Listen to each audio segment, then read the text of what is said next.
Hoy vamos a meternos en la piel de un detective, pero en el mundo de la medicina.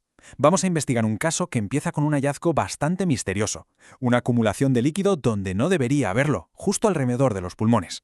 Y claro, la primera pregunta que surge es, ¿qué significa esto? ¿Qué nos está diciendo el cuerpo cuando aparece este líquido?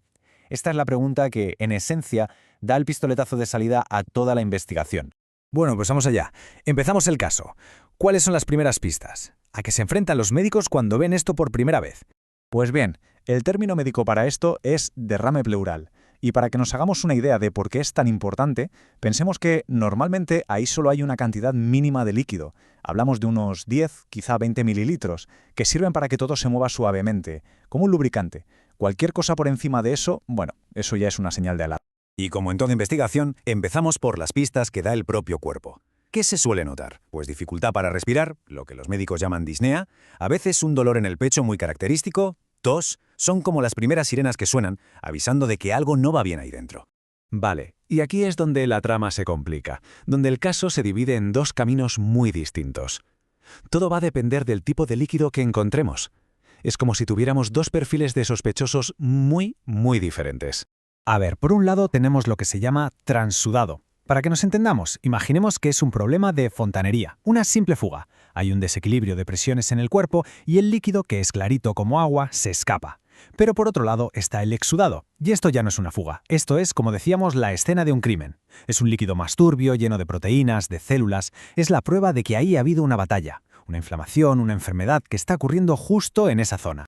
Entonces, si nos encontramos con la fuga, con el transudado, el detective no busca el problema en los pulmones, busca un problema general en el sistema. La causa más habitual es la insuficiencia cardíaca. Pero también puede ser por problemas serios en el hígado o en los riñones, afecciones que desequilibran toda la fontanería del cuerpo. Pero, ¿y si es un exudado? Ah, entonces la cosa cambia. Aquí las pistas nos dicen que el culpable está muy cerca, justo en la escena del crimen, en los pulmones o en la pleura. Y los sospechosos habituales aquí son pues infecciones como una neumonía o algo más serio como un cáncer o la tuberculosis. El problema es local. Muy bien, ya tenemos nuestros dos tipos de sospechosos, la fuga sistémica o la reacción local. Ahora toca ver cómo actúa el investigador, cómo el médico reúne las pruebas físicas para saber a cuál de los dos se enfrenta. Paso número 1, y esto es de manual de detective. Ver el problema. Antes de analizar nada, hay que confirmar que la prueba está ahí, que de verdad hay una acumulación de líquido. Hay que tener una prueba visual. Y para eso, la primera herramienta que se utilizó es la de imagen. Con una simple radiografía de tórax ya se puede ver. Y es que se pueden detectar acumulaciones de tan solo 175 o 200 mililitros.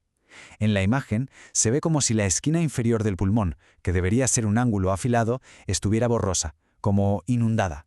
Es la primera foto del delito.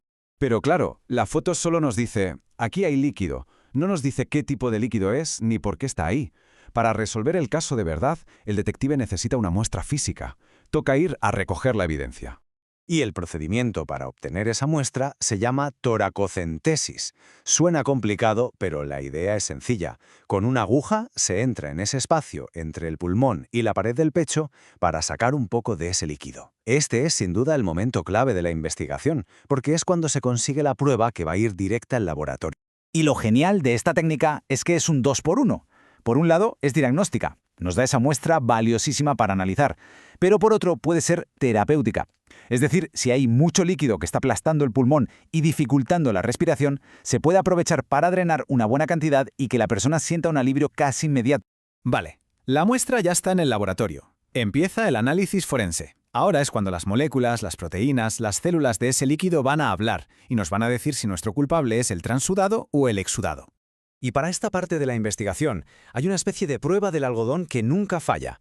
Un test que es el estándar de oro para distinguir a nuestros dos sospechosos. Se conocen como los criterios de Light. Es básicamente una lista de comprobación. Lo que se hace es comparar la cantidad de proteínas y de una enzima llamada LDH en el líquido que hemos sacado y en la sangre. Si se cumple solo uno de los tres criterios que vemos, listo. El caso apunta a que es un exudado. Esto acota la búsqueda del culpable de una forma increíble. Pero el análisis no se queda solo ahí. Se miran las células. ¿Hay muchos glóbulos blancos? Eso huele a infección. Se mide la glucosa. Si está muy baja, puede ser por una infección o incluso por un tumor. Y por supuesto, se busca bajo el microscopio si hay células cancerosas o se hacen cultivos para ver si crece alguna bacteria. Cada dato es una nueva pista. Y con todas estas pruebas sobre la mesa, el puzzle por fin está completo. El detective ya sabe quién es el culpable y ahora puede decidir cuál es el plan de acción. Porque la clave no es quitar el líquido y ya está, sino atacar la raíz del problema. A ver, si al final el culpable era un transudado, la fuga de fontanería, de nada sirve achicar el agua si no se arregla la tubería rota. El tratamiento se centra en la causa general. Por ejemplo, si es por insuficiencia cardíaca, se dan diuréticos para que el cuerpo elimine todo ese exceso de líquido. En cambio, si era un exudado, la reacción local, la estrategia es completamente diferente. Aquí hay que ir a por el origen del incendio. Si la causa es una neumonía, pues se dan antibióticos. Si es un cáncer, el tratamiento será la quimioterapia. Se ataca el problema de raíz, justo donde está ocurriendo. Y un detalle crucial, cuando se hace un drenaje para aliviar los síntomas, hay una regla de oro. Nunca se deben sacar más de 20 mililitros por cada kilo de peso de la persona de una sola vez. Hacerlo podría causar complicaciones graves, así que es un procedimiento que se hace con mucho control. Así que, si nos tenemos que quedar con una sola idea de toda esta investigación, que sea esta. El derrame pleural, ese líquido, casi nunca es la enfermedad en sí. Es el síntoma. Es la pista que nos grita que hay otro problema más profundo que debemos encontrar. El líquido es solo el comienzo del misterio. Y esto nos lleva a una reflexión final, ¿verdad? El derrame pleural es una señal de alarma muy evidente, pero nos hace pensar, ¿qué otras señales, a lo mejor más sutiles, nos está intentando enviar nuestro cuerpo todos los días? ¿Qué más nos está intentando decir?